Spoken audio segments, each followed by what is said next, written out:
जो भी सुविधाएं थी या युवाओं को इकट्ठा करना था, हम लोगों का समर्थन देना था, कि नैतिक धर्म के तहत राष्ट्रीय लोकतांत्रिक पार्टी के सुप्रीमो बड़े भाई हनुमान जी ने भी हमारा समर्थन किया और हमें बताया कि डरना नहीं है, हक की लड़ाई में न्योते नहीं भेजे जाते, योद्धा ही अपने हक को लड़के लेते हैं। वो किस प्रकार के लड़ाके हैं मेरे को बताने की ज्यादा जरूरत नहीं है, क्योंकि राजस्थान का एक बच्चा जानता है कि हनुमान जी बेनीवाल क्या चीज है। सदन से लेके सड़कों से लेके सदन तक किस प्रकार सरकार को चेतावनी देके अपने काम करवाते हैं, लड़ते हैं। और आपको पता है कि ये शहीद स्मारक हनुमान जी के नाम से किस प्रकार उन्होंने अपनी मांगों को मंगवाया है, वो आपको भली भांति जानते हैं। हम लोगों ने ये डिसाइड किया है, संदीप जी और पूरी संघर्ष समिति और युवाओं से भी हम लोगों ने बात की, तो हमने अंतिम ये निर्णय है कि अब ये आंदोलन को हम स्थगित करके आगे ले जा रहे हैं, क्योंकि सरकार ने हमें पहले से भी समय मांगा था कि भाई अपन को 7 दिन का समय दिया जाए, क्या वो रणनीति रहेगी, हम उस पर विचार विमर्श कर रहे हैं। और अगर अपने हक में अगर फैसला नहीं आता है तो यही आंदोलन 3-4 दिन के बाद हम लोग आपको ग्रुपों के माध्यम से, जो हम लोगों का ग्रुप या संघर्ष समिति का जो ग्रुप बना हुआ है, जो मेंबर्स है, उन सबको आपको अवगत करा देंगे। भाइयों, अब जो लड़ाई छिड़ गई है, अंतिम निर्णय तक ले जाना हनुमान जी बेनीवाल का। आपको पता है कि जो काम हाथ में ले लेते हैं या जो जिसको सपोर्ट कर लेते हैं, उस काम को अंजाम तक ले जाया जाता है। अंतिम निर्णय क्या होता है उस तक ले जाया जाता है। इसलिए मुझे पूर्ण विश्वास है, आज से मैं कह रहा हूं कि हम हक की लड़ाई के लिए सीटें लेके रहेंगे, अपनी मांगे मनवा के रहेंगे। किस प्रकार मांगे मनवाते हैं या किस प्रकार की रणनीति है, आप लोगों ने देख ली होगी कि यहाँ से अपना समय 4 बजे समाप्त हो गया था। भाइयों, परमिशन किस प्रकार एक्सटेंड करवाई है, रात को शहीद स्मारक के गेट भी खोले गए और युवाओं को या सोने भी दिया गया, बिस्तर भी लाए, सब कुछ हुआ होगा। आप लोग देख सकते हो, बिस्तर भी यहाँ पड़े हैं, सारी व्यवस्थाएं भाई साहब की सानिध्य में हुई है।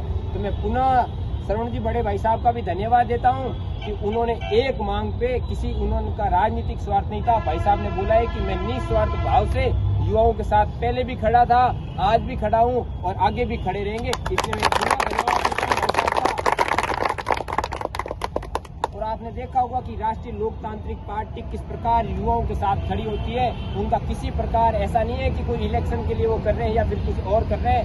आप लोग तमाम जो युवा उस दिन यहाँ था, उन सबको पता है कि किस प्रकार उन्होंने नैतिक धर्म पे अपन लोगों की, किसी नेता के वहाँ गए हो, आप लोगों को अंदर बैठाया है क्या? सबसे पहले हनुमान जी भाई साहब के बंगलों पे आपने देखा होगा करोड़ों की, लाखों की भीड़ रहती है, इकट्ठा हुआ करती है, सैकड़ों की संख्या में। सबसे पहले अपने डेलीगेशन को मिलवाते हैं, अपने से बात करते हैं, फीडबैक लेते हैं, सामने से बोल के कि भाई साहब कोई प्रॉब्लम तो नहीं है, बच्चों को किसी प्रकार की कोई प्रॉब्लम नहीं होती है। मैं तो पुलिस प्रशासन को भी धन्यवाद देता हूँ कि उन्हें कोऑपरेट किया, भाई साहब की बात मानी और हमें भी कोऑपरेट किया।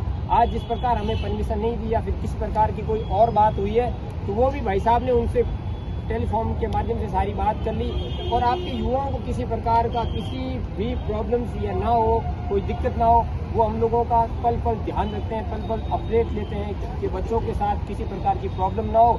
ये वाजिब मांग है अपन लोगों की कि दिव्यांगों को शिक्षा मिले, एक पीओ लेवल पे एक विशेष शिक्षक नियुक्त किया जाए। तो भाइयों, इसके लिए अपन को लड़ना होगा। अपने खुद का दर्द अपन खुद जान सकते हैं, क्योंकि इस अंगुली में दर्द होता है तो ये अंगुली समझ नहीं सकती है। हो सकता है सपोर्ट कर सकते हैं, तो भाई साहब अपन लोगों का सपोर्ट कर सकते हैं। लड़ना अपन को रहेगा, मजबूती के साथ अपन को बैठना पड़ेगा। और भाई साहब ने स्पष्ट आप लोगों को अभी भी बता दिया है कि जब भी आएंगी परमिशन से संबंधित हो या किसी प्रकार से कोई भी अपन को जो अपन चीज की जरूरत होगी, उस समय कोई भी आवश्यकता होगी, तो भाई साहब अपने साथ है।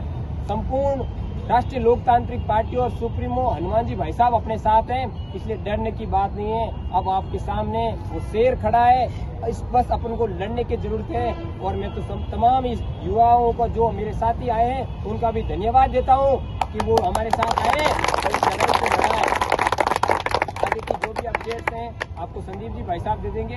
तो कुछ साथी घर पे बैठे बैठे ये बोल रहे हैं कि आप 7 दिन डटे रहो, तो आप उनको क्या बोलना चाहोगे? भाई साहब 7 दिन तो हम तो डटे रहेंगे। सरकार की भी तो, हमारी भी तो कोई जिम्मेदारी होती है। अपन सब पढ़े लिखे हुए, सरकार ने समय मांगा है तो सरकार को भी वो घर पे बैठे बैठे बोल रहे हैं, तो आप उनको मतलब आगे अपना जो प्रदर्शन हमें ये बोल रहे हैं कि हम कंटिन्यू रखेंगे, समाप्त नहीं कर रहे हैं हम। फिर भी भाई साहब ने बोला, मैं भी बोल रहा हूँ, डेफर कर रहे हैं, मतलब आगे पोस्टपोन कर रहे हैं, खत्म नहीं कर रहे हैं। ये जाजम अब आ गई है ना, तो यार जाजम ये जब भी उठेगी, जब अपनी मांगे मांग लेंगे। तो मैं तमाम उन भाइयों से भी बोलना चाहता हूँ जो घर पे बैठे रजाइयों में बैठे हैं हैं तो उनको कि 4 दिन 5 दिन के बाद जब भी हमारी संघर्ष समिति आपसे आह्वान करती है तो पुनः यही शहीद स्मारक की धरती पे आके आप लोगों को इस सरकार से अपनी मांगों को मंगवाने के लिए लड़ना होगा।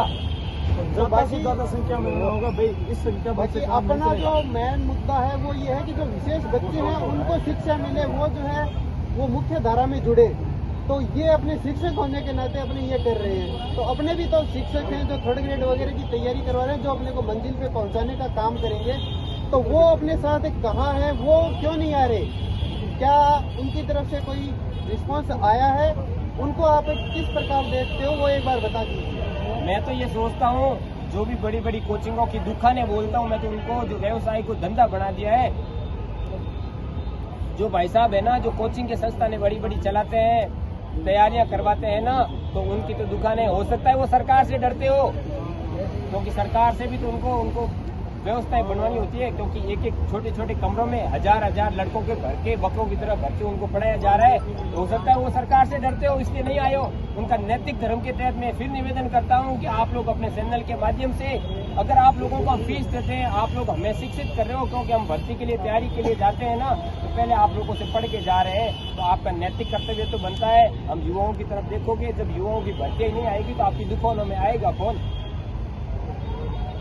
आपने जो अभी क्वेश्चन किया वो जो थर्ड